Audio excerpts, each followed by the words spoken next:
Përshëndetje, mirë se erdhët në kanalin tim.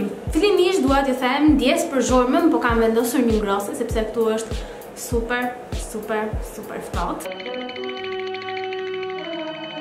Edhe kam nevojë që të ngrohem, kështu që ndjes për atë zhurmën, mundohuni ta evitoni dhe të më dëgjoni mua dhe jo zhurmën, sepse nuk kam zgjidhje tjetër për momentin. Por kam marrë shumë pyetje mbi këtë video që do të bëj sot dhe doja patjetër që ta prekja sa më shpejt ishte e mundur. Atëherë tema e sotme, siç mund ta keni parë edhe tek titulli, do të jetë coconut oil, vaji I kokosit, se çfarë benefitesh ka, të paktën ashtu siç e përdor unë dhe si e përdor unë, e përdor në disa mënyra dhe e përdor në përditshmëri. Dhe do të shikoni edhe një trik të vogël se si flokët e mi janë kaq të shëndetshëm edhe pas 1 milion lyerjeve të bjonde. Coconut oil që përdor unë është ky coconut oil këtu, kam diku te 2 muaj që përdor këtë coconut oil, sepse normalisht mund të ndryshoni se sa herë të doni. Por kam zgjedhur këtë coconut oil sepse e para ishte shumë e lirë për t'u blerë dhe normalisht coconut oil është një gjë esenciale në përditshmëri dhe duhet që të kem sa më shumë. Kështu që për mua ka shumë rëndësi që coconut oil të jetë I mirë, sepse për gjërat që e përdor unë duhet që të jetë shumë I mirë. Edhe gjithashtu ka shumë rëndësi që të jetë një gjë e përballueshme, sepse është thjesht një vaj kokosi dhe duhet të ketë benefitet e mira dhe të mos ketë shumë përzierje brenda, sepse ka coconut oil që shiten në treg, të cilat janë të përzierë me produkte të tjera, të cilat mua nuk më nevojitet. Ka këtë paketimin, është presuar goxha mirë dhe përveç kësaj tek ingredientët po ta shikoni, shkruan që ka vetëm coconut oil, që është super e rëndësishme për mua. Një nga gjërat që unë bëj me coconut oil, që bëj më shumë nga të gjitha gjërat e tjera që e përdor këtë coconut oilin, është ta përdor për flokët. Nëse e mbani mend, kam bërë një question and answers përpara disa kohësh dhe më keni pyetur se cili është produkti që më bën flokun kaq të butë dhe që mund ta krej shumë thjesht edhe që më lejon që floku im të lyhet akoma bjond, dhe kam thënë që unë gjys kokën time brenda një kupe vaj kokosi dhe është vërtet kështu ndodh. Unë marr këtë vajin e kokosit, e hap, fus flokët në mënyrë të tillë dhe më pas këtë fundin filloj ta përhap në mënyrë të tillë për ta shpërndarë të gjithë coconut oilin në të gjithë flokët e mi. Është shumë e rëndësishme që të bëhet kjo, sidomos nëse I keni flokët të thatë aq sa I kam unë, dhe më thënë shumë të thatë. Më besoni, është një ndër maskat më të mira që mund të provoni në kushte shtepie.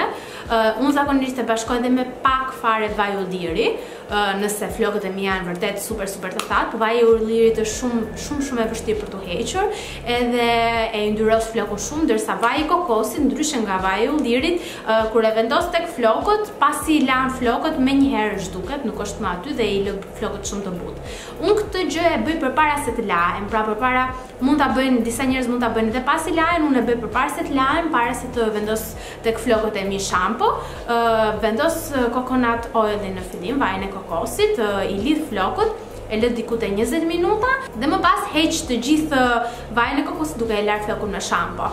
Mund të bëhet edhe pas për të përdorur si mask, por personalisht kam gjetur këtë lloj mënyre në mënyrë që të mos përtoj që ta bëj, sepse zakonisht ky ka qenë problemi im kryesor me gjërat e bëra në shtëpi. Unë përtoj që t'i bëj, përtoj që të laj flokët një herë dhe pastaj t'i laj përsëri flokët sepse kam vajin e kokosin, kështu që kjo është zgjidhja më e mirë që unë kam gjetur. Mënyra e dytë që unë e përdor vajin e kokosit është në copzat e lëkurës, në pjesët e lëkurës që janë shumë të thata.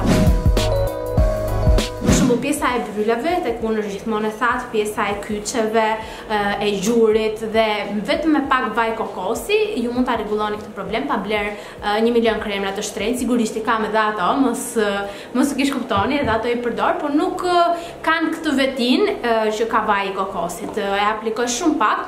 Nëse doni që vajin e kokosit me qira fjalë ta bëni si balm dhe jo ashtu të lëngshëm, mund t'i hidhni edhe pak fare shea butter, nuk e di si thuhet në shqip shea butter, por e kam përsëritur, e kam përmendur disa herë, shumë pak shea butter edhe ky produkti, bëhet një produkt shumë kremos që nuk keni nevojë që ta lani aq shpesh sa duhet larg vaj e kokosit, sepse të bën të gjitha rrobat pjesë. Kështu që në të gjitha kyçet, sidomos te kjo pjesa ose tek duar tani që kanë filluar palestrën, domethënë këto 2 muaj, më është shpërsuar shumë kjo pjesa e duarve nga peshat që marr, edhe duart në përgjithësi nga ushtrimet që bëj që ulem ose që i përdor më shumë se sa më përpara, dhe në darkë zakonisht vendos pak vaj kokosi tek duart, vendos kështu doreza të vogla, ose mund edhe të vendos një peshqir, thjesht që vaj kokosit të absorbohet shumë shpejt nga lëkura, edhe që të jetë ngrohtë aty te duart tuaja.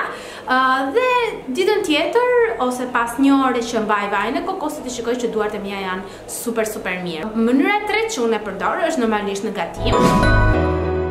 Gatuaj zakonisht me vaj kokosi, kam lënë pas vajin e lurediellit, vajin e misrit ose çdo vaj tjetër, ndonjëherë vetëm vajin e ullirit e përdor, sepse ka shumë benefite hormonale dhe gjithashtu ka kalcium, magnezium, me sa kam lexuar, kështu që normalisht kush nuk do që t'i ketë. Dhe është më pak e pashëndetshme se sa vajrat e tjerë, sepse nuk përdoret zakonisht nëpër dieta, sepse nuk ka shumë yndyrë të egzageruar siç kanë vajrat e tjera. Një tjetër mënyrë është edhe ta përdorni në këto zona të paktën lëkura e yndyrshme, siç jam unë. Ka disa probleme me zonat tek kjo pjesa T e fytyrës, po më shumë tek anët e hundëve. Mua gjithmonë më thajnë, sidomos në periudhën që ka pa fund gripra në përkëmbë, dhe duke qenë se shumicën e kohës jam me grip, normalisht duke fshirë hundët, kjo pjesa thahet shumë, dhe sidomos edhe buzët. Kështu që unë këtë zonën këtu e lyej gjithmonë me vaj kokosi dhe çdo gjë është okay pas ditës së dytë. Gjithsesi nuk dua që ta teproni, mos përdorni shumë pak te kjo zona këtu, dhe do të jeni shumë okay ditën tjetër.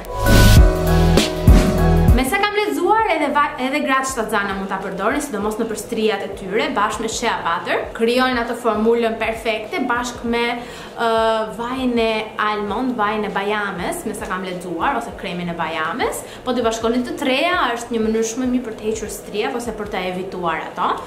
Gjithsesi nuk e kam nga eksperienca këtë, thjesht e kam lexuar sepse e di që shumica prej jush janë shtatzan ose sapo kanë kaluar shtatzanin e tyre dhe duan të dinë se është mirë që ta përdorni vajin e kokosit ose jo.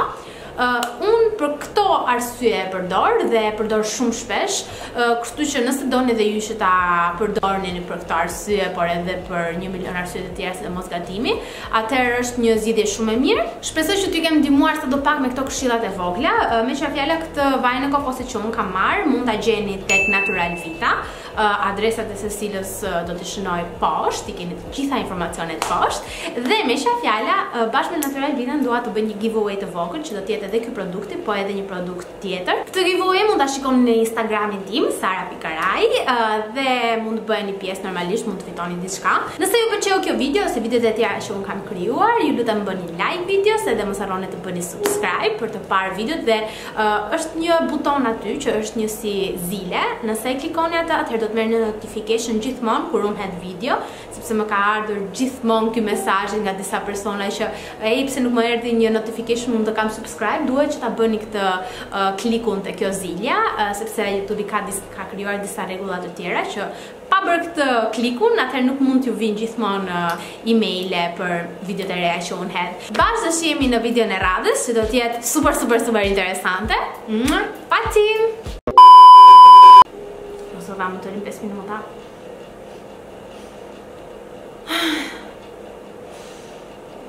Qendra Concord.